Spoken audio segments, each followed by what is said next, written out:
Muy buenas a todos, soy Sergi Barberán y os doy la bienvenida a un nuevo capítulo de El color del dinero.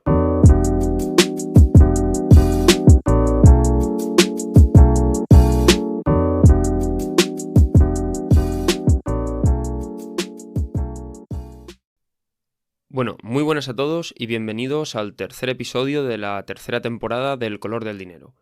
Hoy tenemos un capítulo un poco especial en el que vamos a combinar un análisis económico con una experiencia personal mía. Resulta que yo este mes de septiembre he estado 2 semanas de vacaciones en Grecia y me gustaría dedicar este capítulo a comentar algunos elementos que han llamado mi atención estando allí y que de alguna forma guardan relación con lo que sabemos o creemos saber acerca de cómo funciona la economía griega. En resumen, el objetivo del capítulo de hoy será intentar describir cuál es el estado de la economía griega a través de lo que un turista normal y corriente puede percibir en las calles de sus ciudades.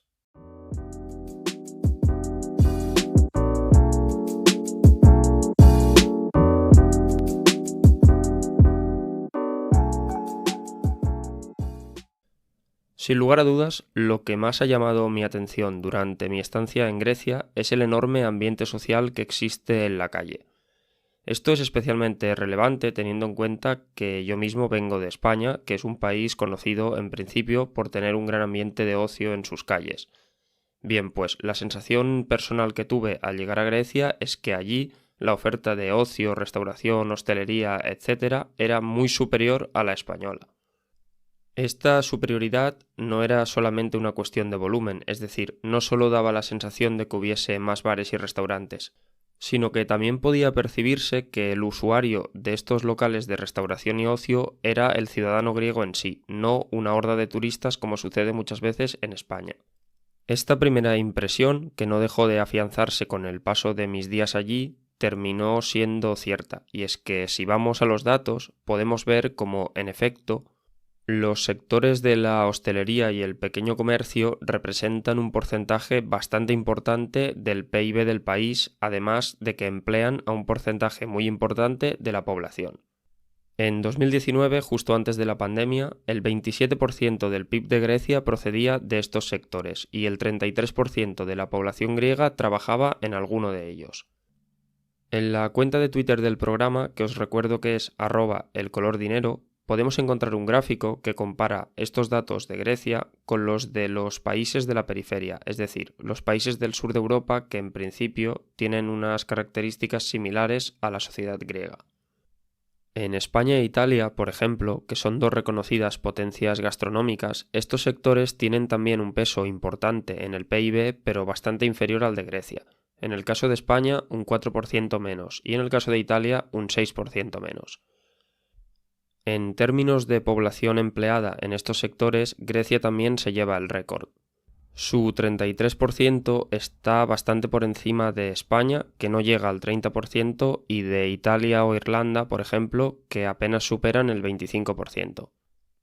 La cuestión del empleo es realmente interesante porque los sectores de hostelería y comercio son la principal fuente de ocupación de la población griega. En España estamos muy acostumbrados al debate acerca de lo malas que son las condiciones laborales de las personas que trabajan en estos sectores, principalmente porque tienen contratos a tiempo parcial que pagan sueldos muy bajos. De alguna forma, esto implica que si en Grecia este es el sector de ocupación principal, los salarios medios del país deberían ser más bajos que los de los países de su entorno, que no son estrictamente los que tiene alrededor, sino los países con economías más o menos parecidas con las que se suele comparar. Validar este argumento puede ser complejo. En general, comparar sueldos entre distintos países es una tarea difícil, ya que hay que tener en cuenta la diferencia del coste de la vida en cada uno de ellos. Por ejemplo, un salario de 1.000 euros mensuales podría ser un buen salario en Rumanía, pero sin duda es un muy mal salario en Francia. Por suerte, la Agencia de Estadística Europea Eurostat para los países de la Unión Europea calcula los salarios medios de cada uno de los países ajustándolos al coste de la vida, de manera que sí que podemos realizar comparaciones directas. La mala noticia es que como los cálculos son complejos, solo se publican los datos cada 4 años, de forma que los últimos que tenemos disponibles son los de 2018. Si tomamos los datos del año 2006, que es el primer año para el que hay datos disponibles, los salarios de Grecia eran los más altos entre los griegos, españoles e italianos, teniendo en cuenta siempre el coste de la vida. Por aquel entonces, el salario medio anual griego era de casi 32.000 euros anuales, frente a los 30.000 euros anuales de los italianos y los 27.000 euros anuales de los españoles.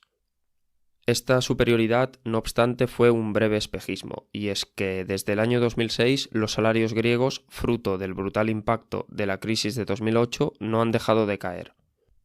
En el año 2018, el salario medio de los griegos era de 26.000 euros al año, 6.000 euros menos que 12 años antes. Por el contrario, el salario medio de los españoles había subido de 27.000 a 31.000 euros anuales y el de los italianos de 30.000 a 35.000 euros anuales. El resumen, por tanto, es que Grecia tiene unos salarios significativamente inferiores a los de los países de su entorno, incluso después de ajustarlos por el coste de la vida.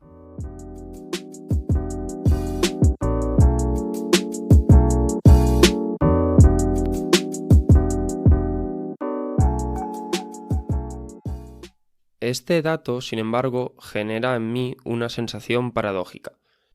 Como hemos comentado antes, la oferta de restauración y ocio en las calles es enorme y las personas que puede verse que disfrutan de dicha oferta son los propios ciudadanos griegos, lo cual es extraño si realmente tienen salarios tan bajos.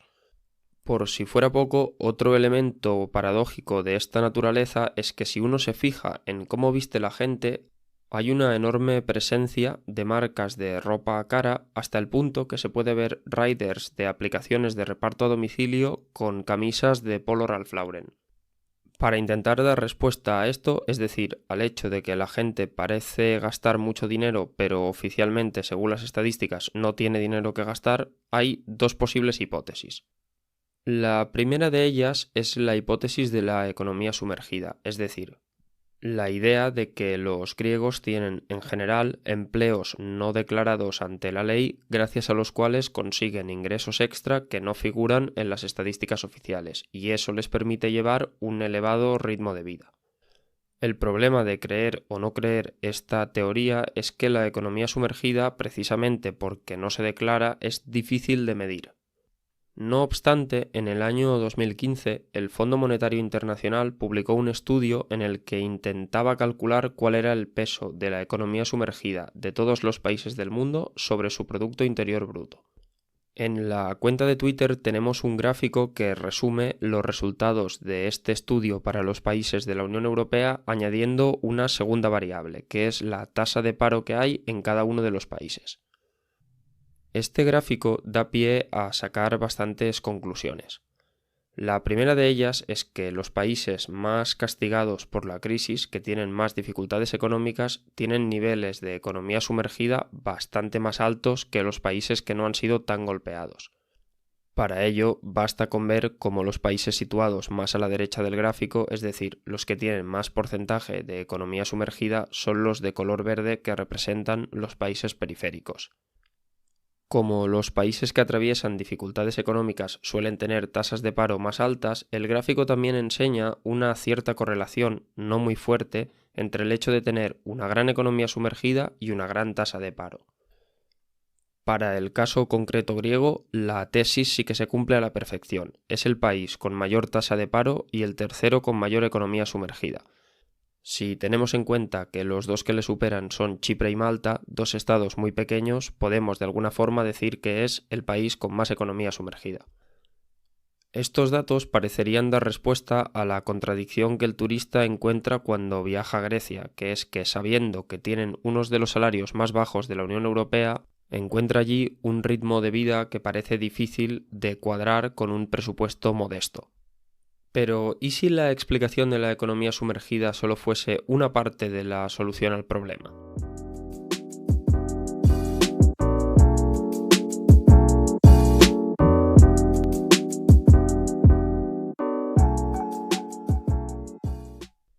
Hay una posible segunda explicación al elevado ritmo de vida que llevan los ciudadanos griegos que además no tiene por qué ser incompatible con la primera, la hipótesis de la economía sumergida.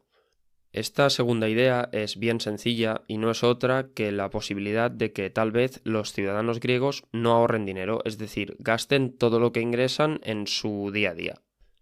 La cuestión del ahorro es complicada. Europa no es una región del mundo donde la tasa de ahorro sea muy elevada, es decir, las familias no suelen ahorrar un porcentaje muy alto de sus ingresos mensuales o anuales. En otras partes del mundo, como por ejemplo en Asia, pero también en algunas zonas de América, la tasa de ahorro de los hogares es muchísimo más alta.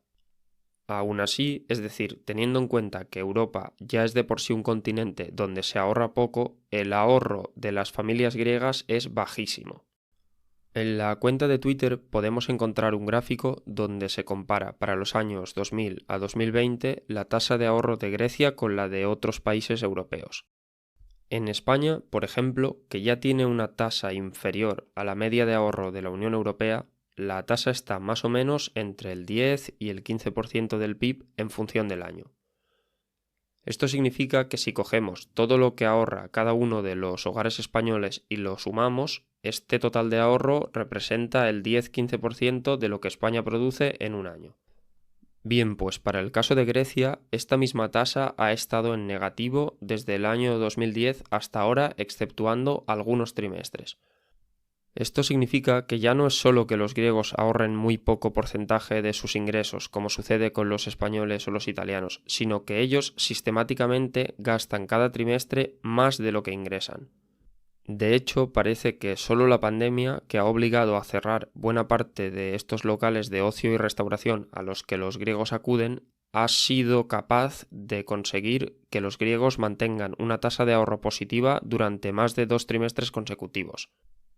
Por tanto, con esta información tenemos una segunda respuesta, posiblemente complementaria a la tesis anterior, a cómo hacen los griegos para mantener ese nivel de vida.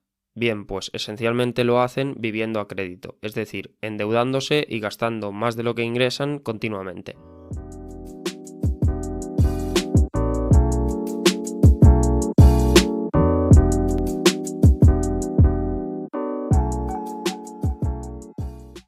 Llegados a este punto, puede ser razonable plantearse una pregunta.